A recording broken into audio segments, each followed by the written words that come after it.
What are your feelings about the Australian property market at the moment, Duncan? Well, if you go with the statistics, It is possible, but unlikely, that property prices could drop another 10% in the next 12 months. I'm not predicting that, but it's certainly on a downhill trajectory. So time heals all wounds when it comes to property. I like to talk about the mistakes that I've made so that hopefully you don't have to if you're going down a similar track. So Everyone blames everyone else, and that's one thing I found very frustrating. when does refinancing make sense for most either first home owners or investors, in your opinion? I like to use the word restructure instead of refinancing. What do you think sets successful investors apart from those who maybe aren't so successful, Duncan?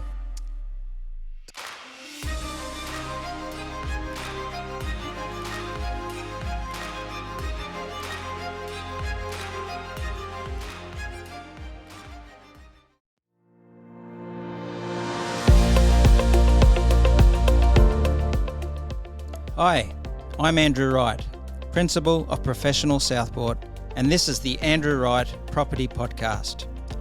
I've built a multi-million dollar property portfolio, delivering a seven-figure annual rental income, and led my real estate team through thousands of sale and lease transactions.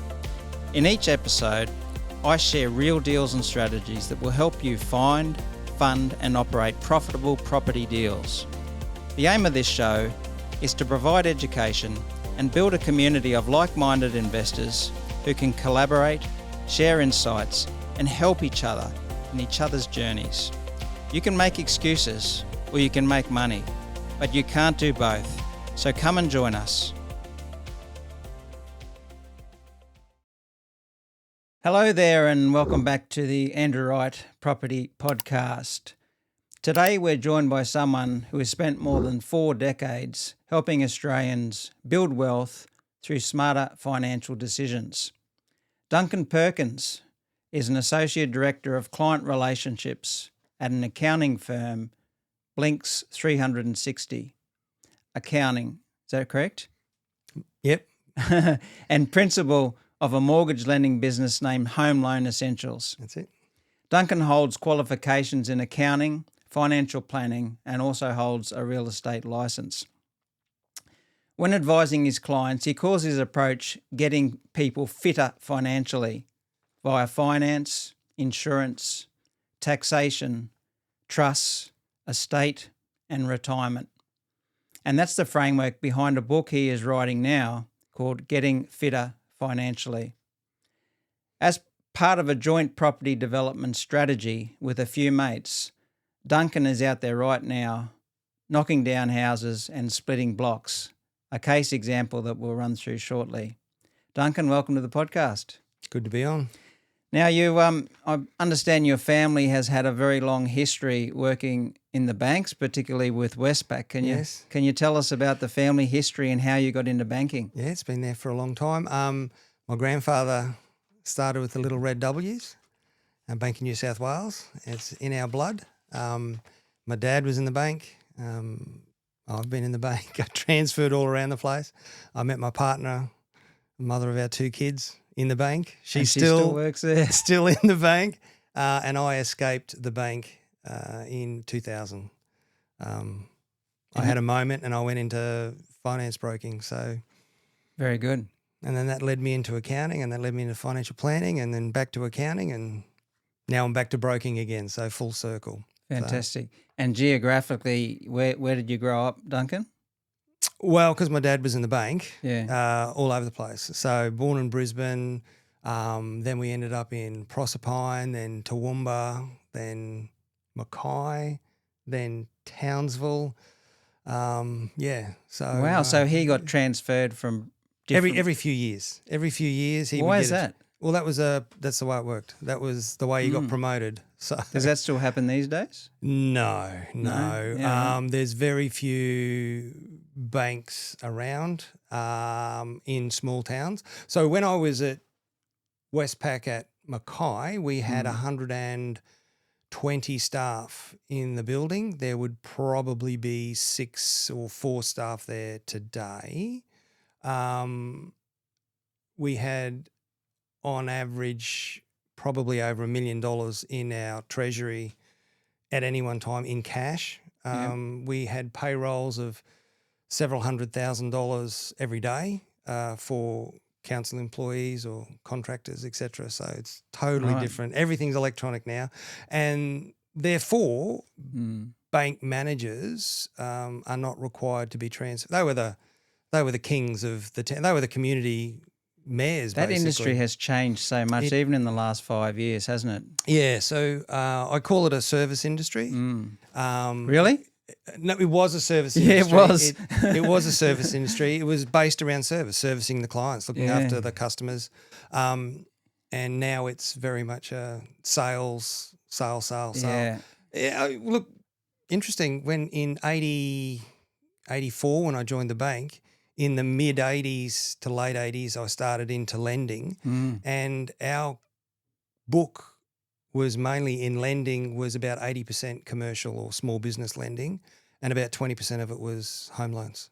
Yeah, right. And it's the other way around now. It's about 20% is commercial and small business lending, and the rest of it's resi lending. And that's because of deregulation. But it's totally changed now. Yeah. So very rarely do you see or hear bank offices being transferred from city to city, or in Westpac anyhow. Yeah, right. It's rare, so they just employ locally. Okay, viewers. Well, we're going to have a chat about lending situation now across Australia after the budget. We're going to talk about structuring because Duncan has an accounting background. But before we get into that, I want to talk about what he's learned about a property development which didn't go to plan. And as you know, with my podcast, I like to talk about the mistakes that I've made so that hopefully you don't have to if you're going down a similar track. So, Duncan, tell us about this interesting story about you and your mates going out and what the opportunity you saw and what didn't go to plan. Well, a good rule is don't flex with your mates with alcohol and then think that you can save the world. So we did that. We all thought we could make lots of money in property development on the booze. And we thought, well, we've made lots of money for property developers over the years and real estate agents and whatnot.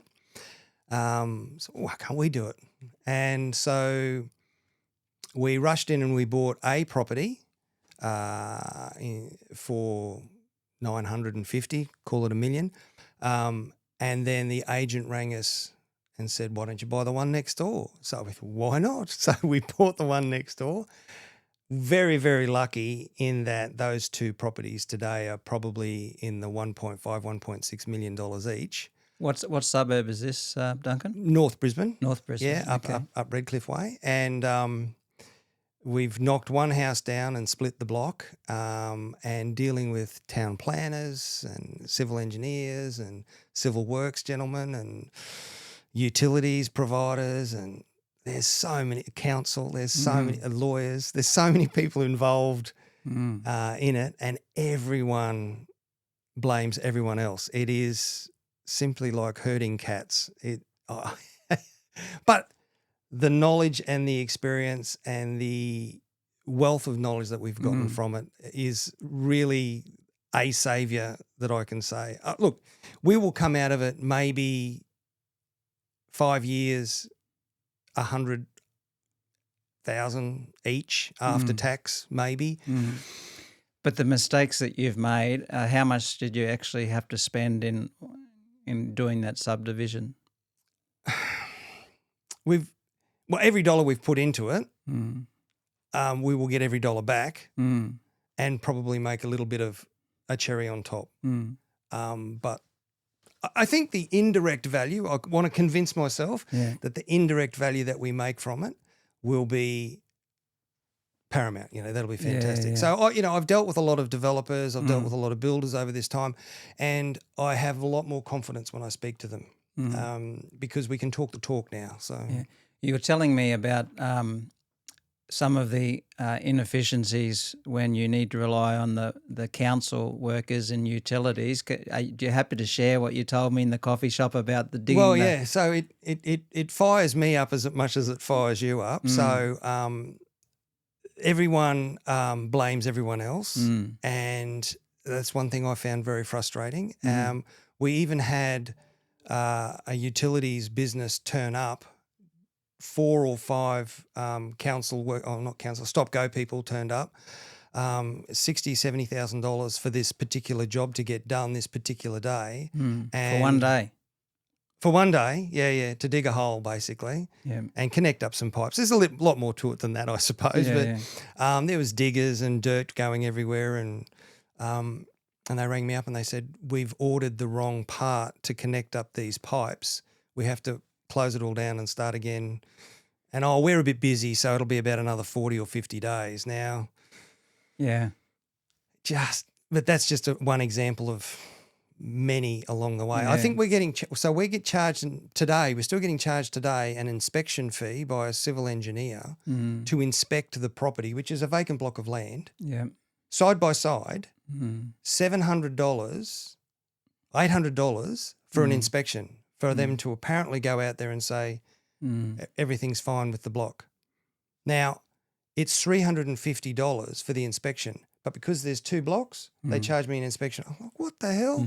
So, everyone's out to take their piece of meat off you, that's for sure. Yeah, especially for the viewers, when you're doing a 1 into 2, I've talked about it before, you have to work out whether it's worth worth the profit margin or the hassle. Do your due diligence. Yeah, do your due diligence. I mean, if that was 1 into 20, I mean, you can spend an extra $100,000 in costs if you've got 20 blocks of land to sell, because you can get that money back. But when you're only doing 1 into 2, fortunately in the last 5 years, the value's gone up and the market's sort of covered you. So as I've said before, property can be very forgiving if you can afford to hang on to it. And we all go all right in our own area. So when there was a bit of extra money needed or whatever, we could always do that. So I'm glad the market's been on your side and you've turned out all right. It's worked out all right, yeah.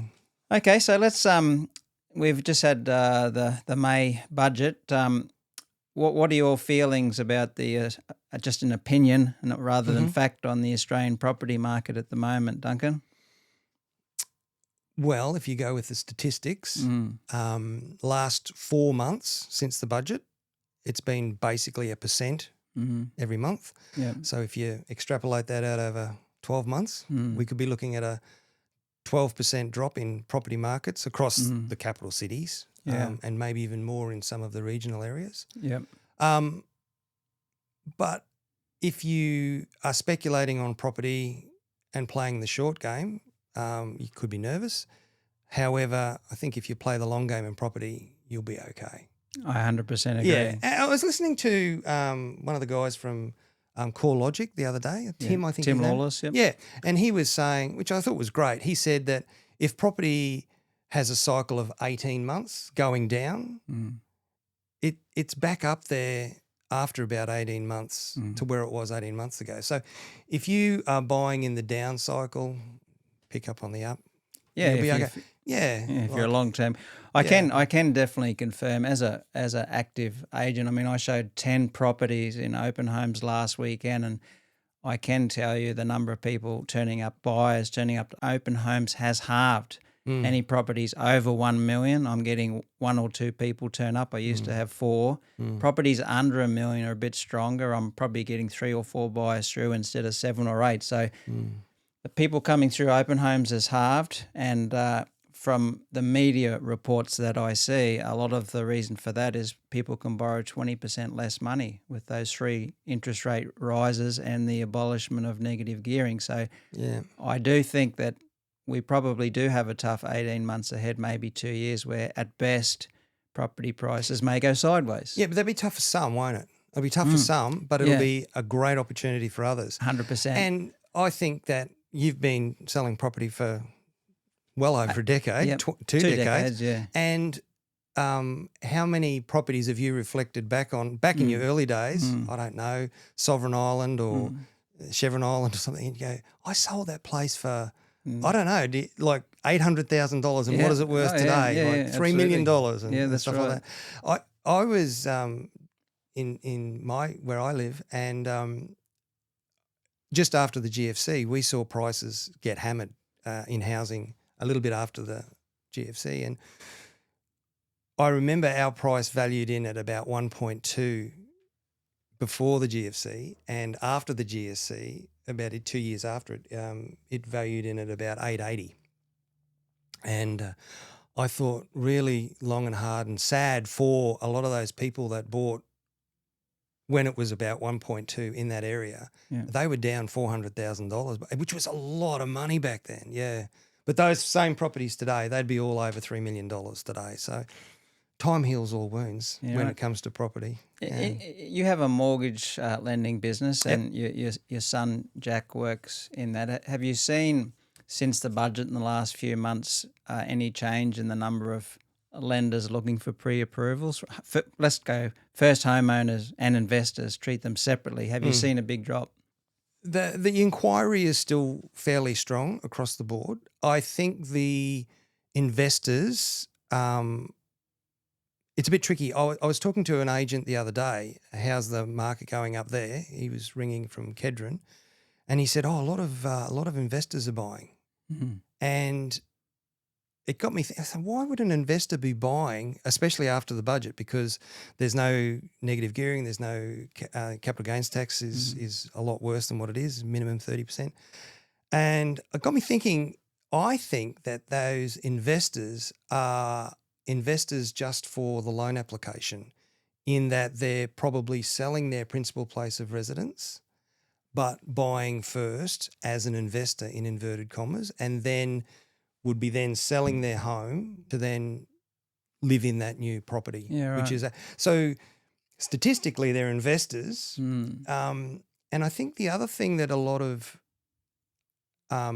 homeowners are doing is they probably bought in 2000 and let's say 2017, 2018 for $1 million. 500. Those properties are worth 1.2, and so I think that what those parents are doing is grabbing equity from those, and they're helping their kids get into the market. So that's your first home buyer market. So it's heating up, I think, all the time. People are just so infatuated with property, and they're very worried about getting into it as well. So yeah, right. So let's is there any real changes since the budget or in the last 12 months in the lending environment? I mean, I hear on social media that, yes, the banks have already assumed that negative gearing is not allowed, which for investors definitely reduces their borrowing capacity. Are all lenders that way? No. I think maybe all your lenders are the same. It's a lot of lenders are looking at applications differently now, and that's probably being driven by those that are advising those investors. So you would yourself, I would suggest, take a lot of advice from your accountant and other professionals that you deal with, lawyers especially, of how to structure the deal. And then the lender or the broker is then advised by the client a lot of the time, or the investor, of how they want to do the deal. And then the lender then goes to the broker then goes to the bank or the lender and says, this is how the client wants to do it. So, and the lender just goes, okay, well that works with us.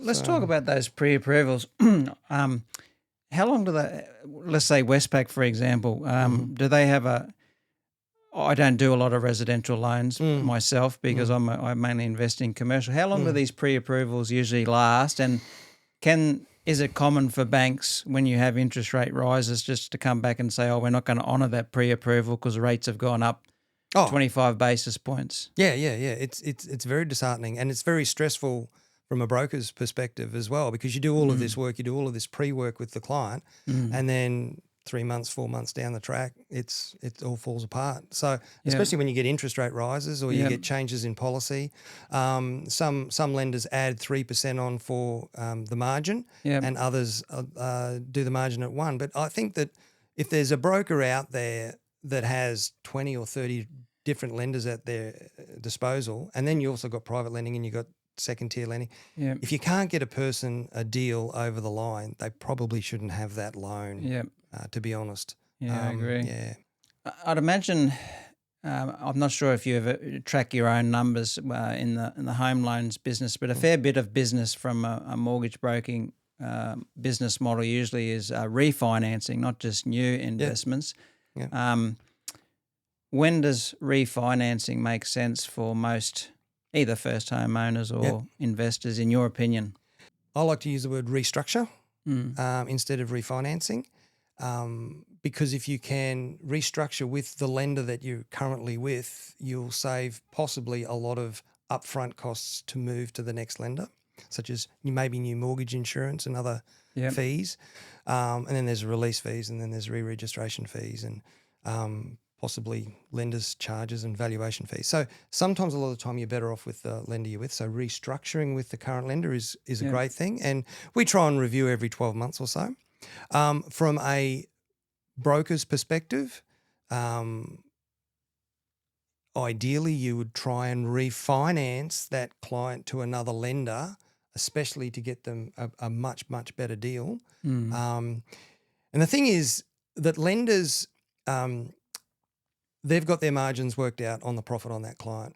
And the other lender over here to the right, they want to win that business. So even if you go to that bank and you say, guys, we're going to move it to another, they go, too bad, we have to lose it.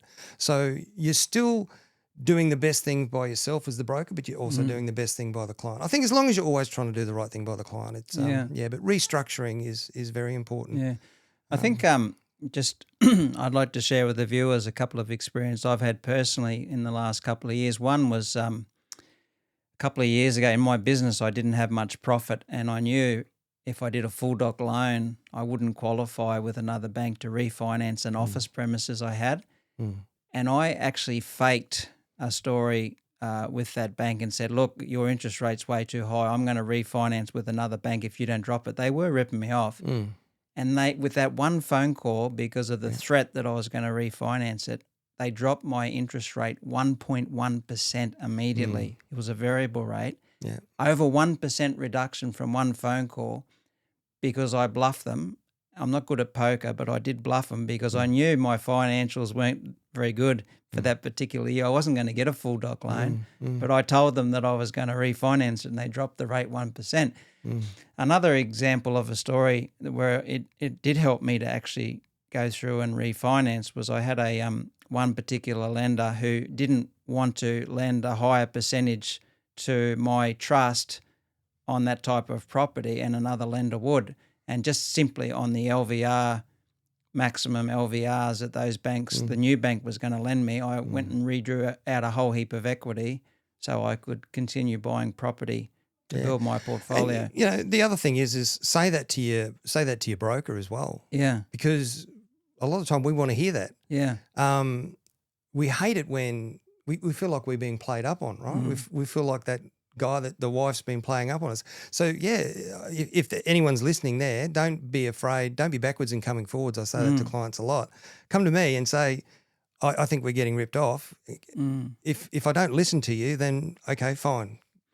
I'll tell the listeners now, like, if you probably should call Duncan if there's a possibility of refinancing. I've just instructed my broker now this week to go and refinance 4 of my properties because I'm wanting to get some cash in the bank now so I can settle on loans in the next 12 months. I'll give you an example. So it is possible but unlikely that property prices could drop another 10% in the next 12 months. I'm not predicting that, but it's certainly on a downhill trajectory. So if you've got a $2 million property and you've got $200,000 of usable equity that you can draw out right now, in 1 year's time, if the market drops 10%, that won't be there. So why not go and refinance now, get that 200 grand in the bank so the cash is already sitting there ready to pull out in case an opportunity comes up in 12 months. And that's exactly what I'm doing now. Yeah, so and on a flip side to that too, a friend of mine I was talking to just the other day, there's been some tragedy in the family and they're high flyers, high income, but through this tragedy, they just want to take time off. They want to take 12 months off. And they've probably got a property worth close to $3 million and they've got a $500,000 debt on it. And he said, what's the chances of taking time off? You know, he's freaking out about covering the interest rate repayments and stuff. And I said, mate, take the time off. Yep. But what I want you to do first is just top up your loan to a 700 facility, have a $200,000 line of credit there, or, you know, redraw, whatever you want to call it. Yeah. And if you do want to take that time off, you've got years, years of loan repayments built into that other loan facility that can just capitalise and cover you. Peace of mind, sleep at night factor. Yeah, and that's like he was so stressed out about it. He said, banks don't do that. Banks don't. I said, they do. So ask the question. And there's no such thing as a silly question. Only silly people. Okay, so let's just talk briefly about parents helping their kids into the property market. What's your bank of mum and dad? Bank of mum and dad, guarantor loans. What's your opinion of all that sort of stuff? Good. Love it. And I highly recommend it. Early days when I went into broking, I hated mortgage insurance with a passion, and it's so much more now because it's based on a percentage of the loan. So 3% of a $120,000 loan back then, or purchase house property, was only $3,000 or $4,000, which made me fall off my chair. But now 3% of an $800,000 loan, it's just insane, that amount of mortgage insurance. And the percentage of defaults to the banks is extremely low. I hate mortgage insurance. It's an evil that you have to have. But so I always say to parents, I would rather see you receive something from your kids than them hand over money to the bank for mortgage insurance. I love it. And if you can put up a deposit for your kids, if you can put up the 20% or 30%, fantastic. But cover yourself. And the kids don't mind that, right? So what I do, I don't like guarantor loans. And the reason I don't like them is because years ago when I was working in the bank at Early Beach, a plumber was guaranteed by his parents, and a worker of that plumber did something really stupid, and it came back on him as the owner of the business. And his PI or his insurance would not cover him for that. So he lost everything. He was sued. And the bank, ourselves, there was not enough money to cover the loan shortfall. So we didn't even bother about his property. We actually sold the parents' property, who were the guarantors. Yeah, scary, isn't it? And that was just so sad. And from then I just went once bitten. And so what I usually do is I go to the parents and I get a set amount of money off them, and I get them to then lend that to the kids. And by lending it to the kids, yes, it increases their serviceability ratios, but I try and get them to lend it to it and not gift it to them. Yeah. Because I've seen other heartaches under the gifting rules as well. That's good advice. I mean, I bought my first property in 1993. I had no money, and my father lent me the $15,000 deposit at 10% interest. Good on you, Dad. Yeah. But anyway, it got me in, and I've done the same. Just this year, I've got my son and daughter into their first property to help them out. And you know, if you can help your kids out, as long as you protect yourself, it's a good thing. Yeah, and I think that for the parents that are the one investment property parents, so they've got a $1.5 million home and they've got a $800,000 investment property. They're thinking now, what do I do since the budget? I think a lot of those parents could possibly sell down that property, pay their capital gains at a 50% discount and not hold on, and then go, righto, well, what do I buy now?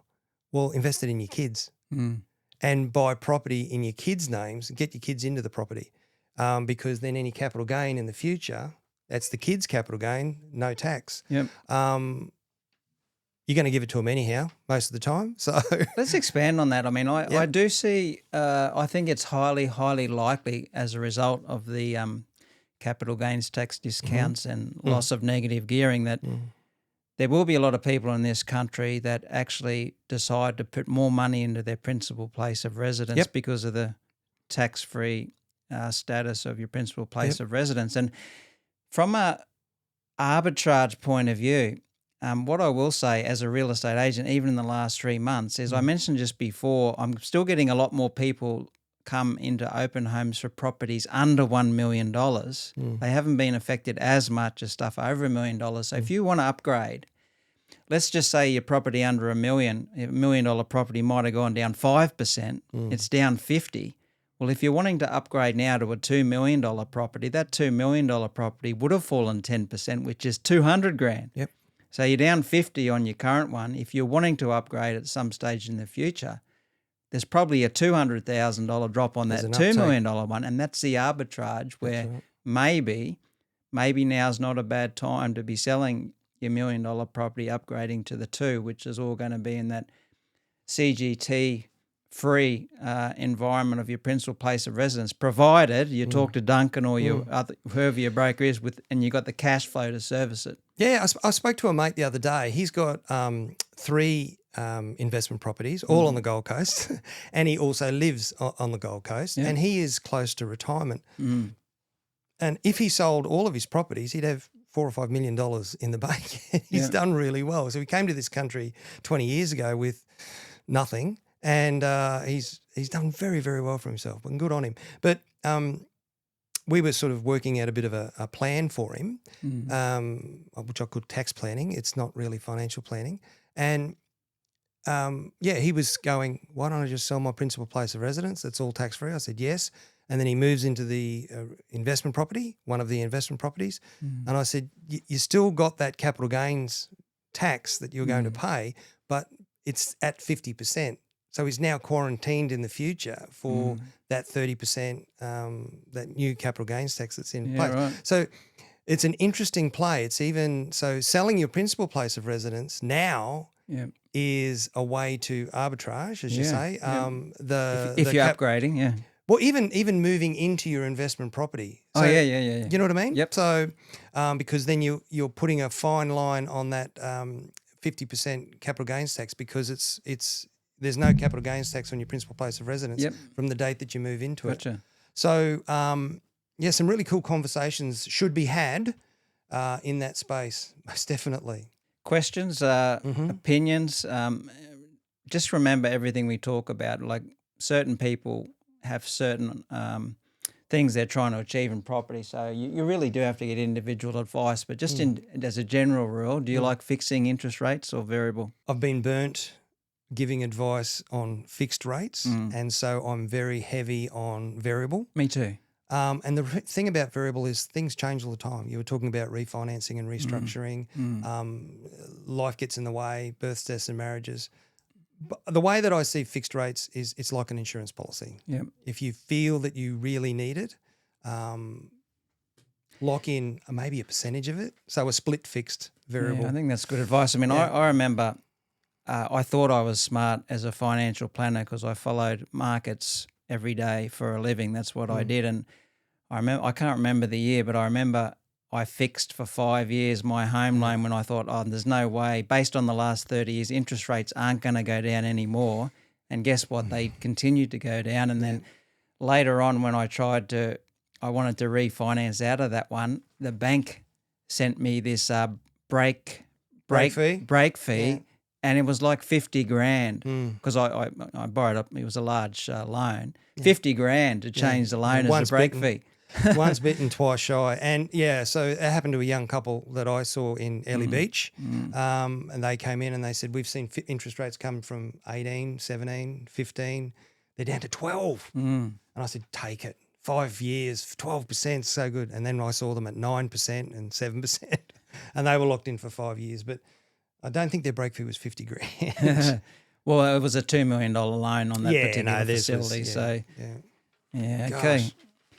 It was probably tax deductible at least. It was. Yeah. It was, but I didn't break it. I just couldn't bring myself to do it. So I paid the higher interest rate. I think I still had like 2.5 years left, and I just saw it out. And every day the countdown, I can't wait to get out of this higher fixed rate. So, okay, so we had the budget change, restrictions on negative gearing for second-hand assets. How do you think that's all going to play out, or will it make any difference, do you think? Oh, definitely make a change. a lot of our clients, and you would as well, have found that we've been talking about negative gearing has been too loose, I think, for a long time. And the 50% discount was probably too high for a long time, on the capital gains tax. So we knew that something was going to happen. Bill Shorten spoke about it. We could just smell that something was in the air. So a lot of our clients were talking about changing their structure for the last couple of years. So we've had clients move investment assets over to company assets for some time now. Hopefully, I'm trying to provide strategy to the listeners and maybe help just one person to make the podcast worthwhile. But I just want to caution the viewers and the listeners on, the potential advice you might get to go out and buy brand new stock now, just so that you can get negative gearing, because a lot of these new stock houses, they're probably not going to be built right in the middle of town. They're going to be out in the sticks. And if you buy them as an investment hoping to get negative gearing, you may just find that the vacancy risk is a lot higher because it's a lot further away from employment hubs.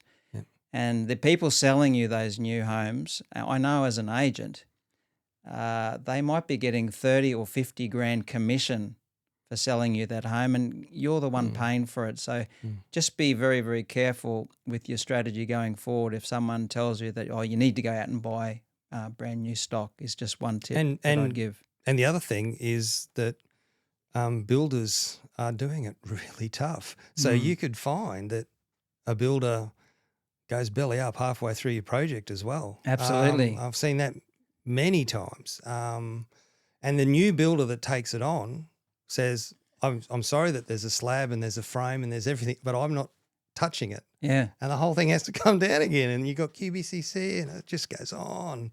So you be very, very careful. Yeah, it is amazing. Like I just saw on YouTube some documentary about how many builders in New South Wales and Victoria and Queensland went broke in the last couple of years, and it's in the thousands, and it is very, very scary. Yeah. So a builder said to me, and this sort of made sense to me. He said to me years ago, he said, I said to him, would you build because you do good quality homes? He said, I love you, but I'd never build for you. And I said, why? And he said, you buy a place for $500,000. I build on it for $500,000. Duncan, you're in the hole $1 million. I said, well, a little bit more. I said, okay, in 1.1 million, you're in the hole. But then you then sell it in 12 or 18 months' time for 1.5. And if it's your principal place of residence, you've made $500,000 tax-free. Me, as the builder, I've made 50 grand, 60 grand on the whole thing, if I'm lucky. And I'm still responsible for it, insurances, staff, apprentices, go away. And I went, oh, okay, so who do you build for? And he says, well, I build for family. I only build for family. Yeah, right. Because they then make the profit, it's tax-free or it's very low, and then they pass it back. Oh, okay, very clever. So they're thinning out. They're thinning out a lot. So it's a really tough game. So, yes, if you're thinking about buying a brand new property for tax purposes alone, really sit down and look at your numbers, especially if you've never been into new property before as well. So, yeah. Okay, let's talk a little bit about structuring. So most of the viewers would be reasonably educated on the different options buying properties in their own name or through a corporate structure, through a trust or through a self-managed super fund. Tell us about, just at a very high level, keep in mind, viewers, like this is very, very generic advice that'll probably suit 90% of people, but not everyone. So you need to sit down and get proper advice. Your thoughts, Duncan? Well, the most basic initial investment that you make is usually your principal place of residence, and that's the shelter over your head. And I ideally prefer to see that simply go in your personal name.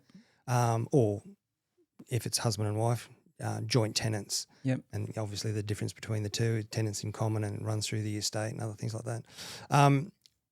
When you start venturing out into buying your investment property, you might be on $200,000 a year and your wife might be on $40,000 a year, or vice versa. Okay, well, you need to seriously think about buying that property maybe 90-10.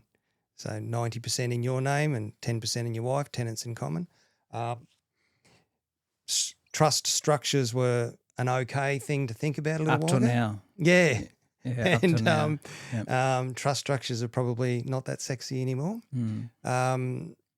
Again, so the lending in that space is quite limited as well. Just for the viewers, I mean, I'm of the opinion, and I may be 100% wrong here, but I still think there's a reasonable chance that the proposed changes will not get through on taxing trusts at 30%, and I'm hoping like crazy that it doesn't go through, because I have many trusts, and they're talking about maybe offering a 2 or 3 year term to restructure without triggering stamp duties and things like that, but the fine detail hasn't come out. But I'm really still hoping like crazy that that's one part of these budget changes that doesn't go through. But if it does, well, I'll be using companies. 30% capped rate, and also the ability to distribute 30% franking credits in dividends, which they're saying at this point of recording, there's no indication that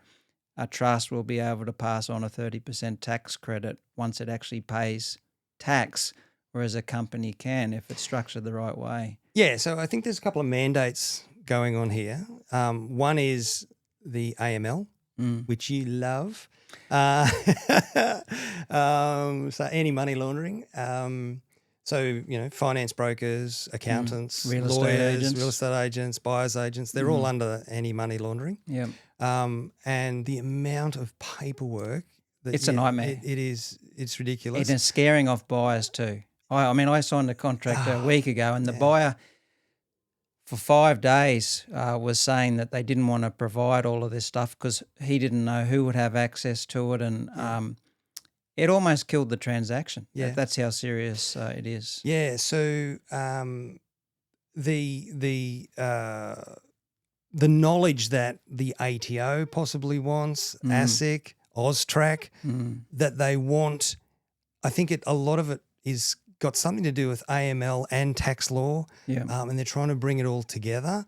And maybe, yes, as you say, they'll then relax some of the laws, especially if another government gets in.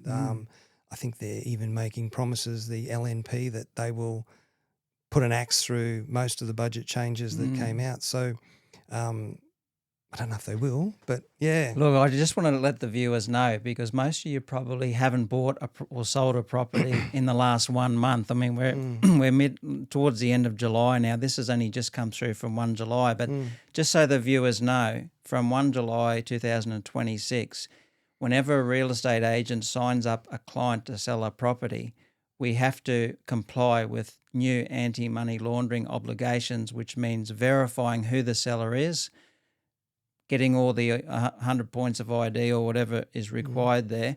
And then for a buyer, when a buyer signs a contract, once it becomes unconditional, we need to do all the identity checks from the buyer, and we also need to find out where they're getting the money from to buy it.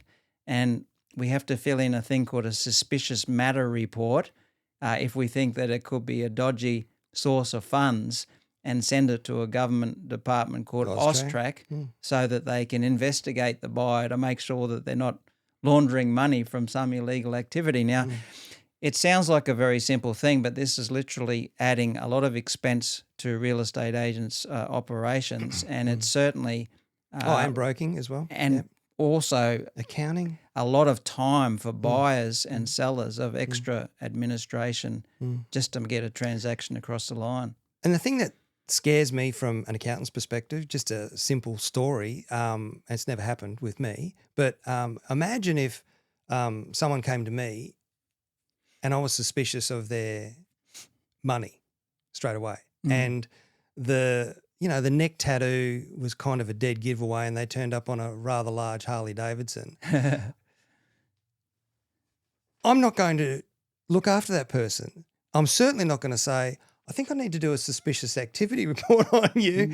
And it must have some of you real estate agents a bit nervous as well. Like, if you get some strange characters coming in wanting to put $2 million down on a property, cash, and you kind of go, don't like the look of this guy. Yeah. What do you do? Yeah. Look, I'm 100% sure that at least for the next 12 months, there are going to be a lot less transactions in real estate in this country. So real estate agents will have less commissions.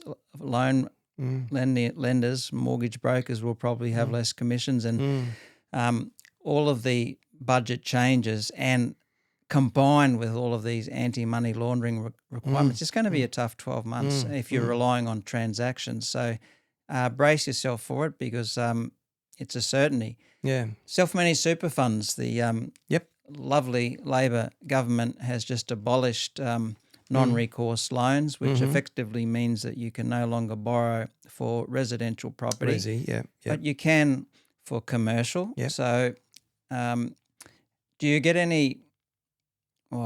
many inquiries from self-employed people buying commercial properties through their self-managed super funds? And secondly, their actual business premises that they operate from, because the self-managed super fund legislation does have an ability there to actually rent your own property through a self-managed super fund if it's a commercial premises. Yep, I do that myself actually. So okay, yeah, so the office that I have for tax time accountants up in Berrinba, that's owned by a unit trust. Because the unit trust was the original borrower.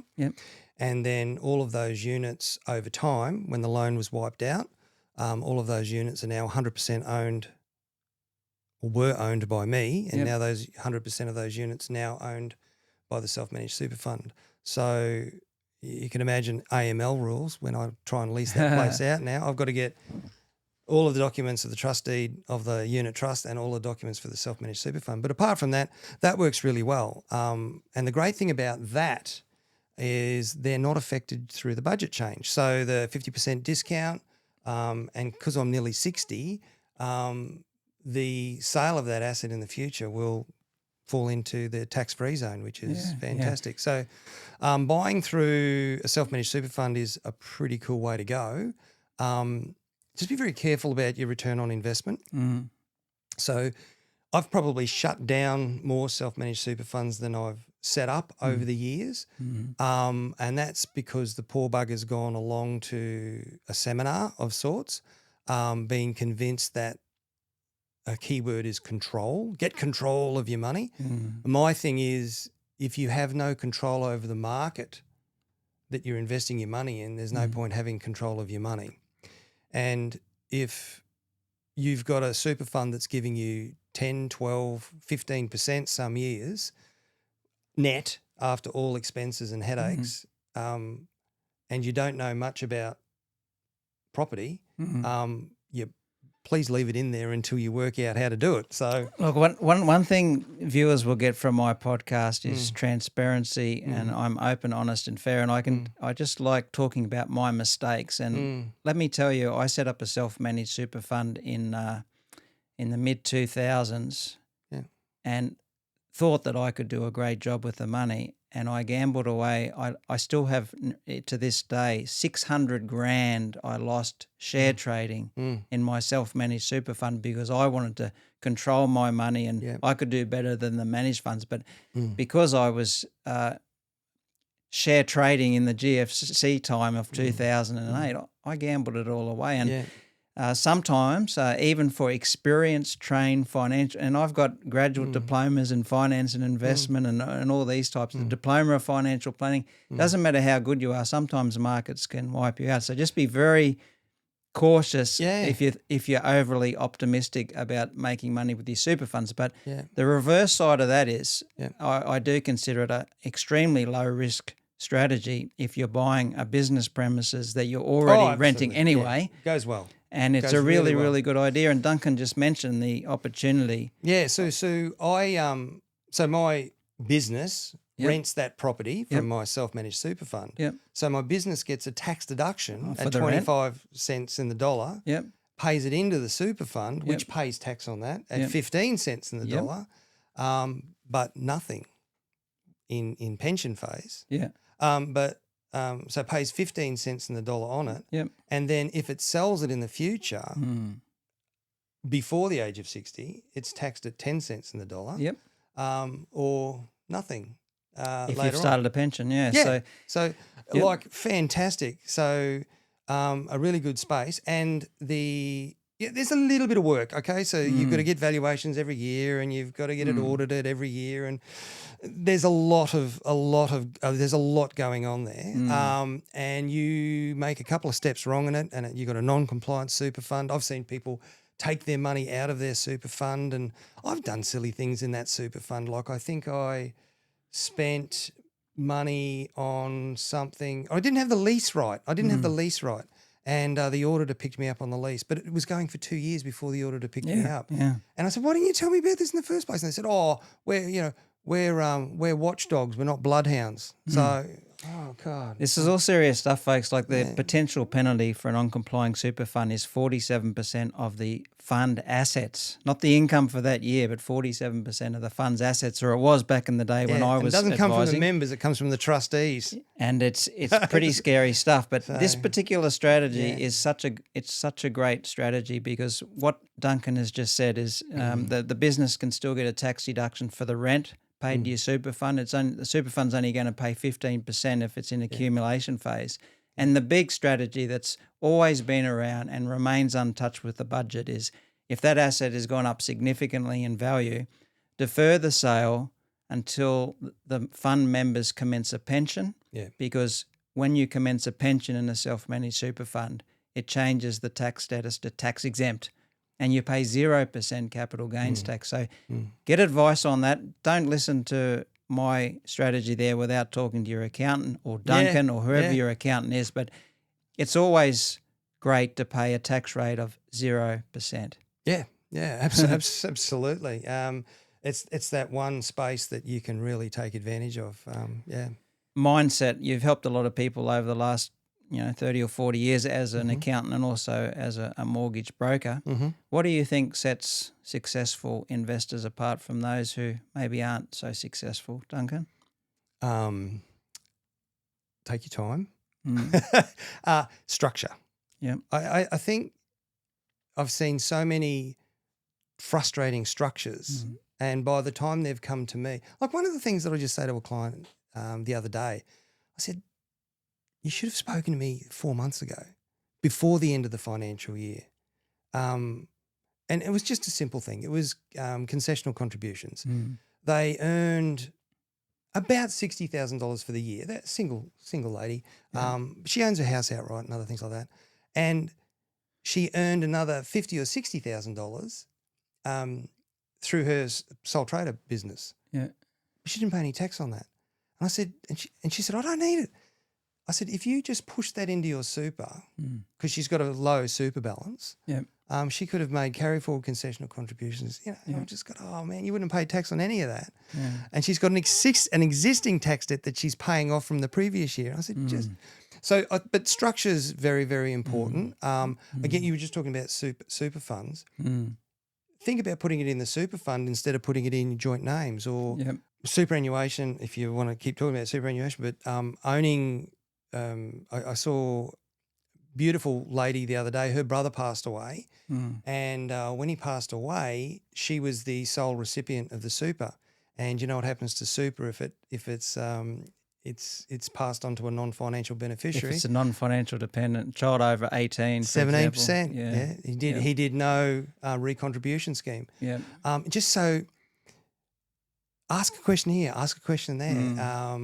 It will structure and building your knowledge, understanding what's going on, what it's about. You're dealing with hundreds, millions, sometimes hundreds of thousands of dollars, millions of dollars, especially in property. And you go, "Oh, I don't want to pay $500 for the advice." Are you kidding? That's the cheapest insurance policy out. So. Should retirees downsize? Now, this is a complicated question. What are some of your thoughts around that, Duncan? I think they should definitely consider it. I'm a big fan of it. I've seen a lot of people from GFC time through till now, regret not at least considering downsizing.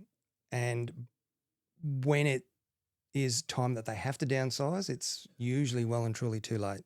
Yeah. There's a lot of beautiful old dears living in big homes that they can't maintain and look after. They're hanging on to that full age pension, which is what, $30K a year.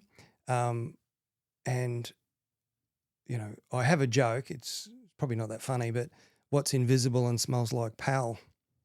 What? A pensioner's fart.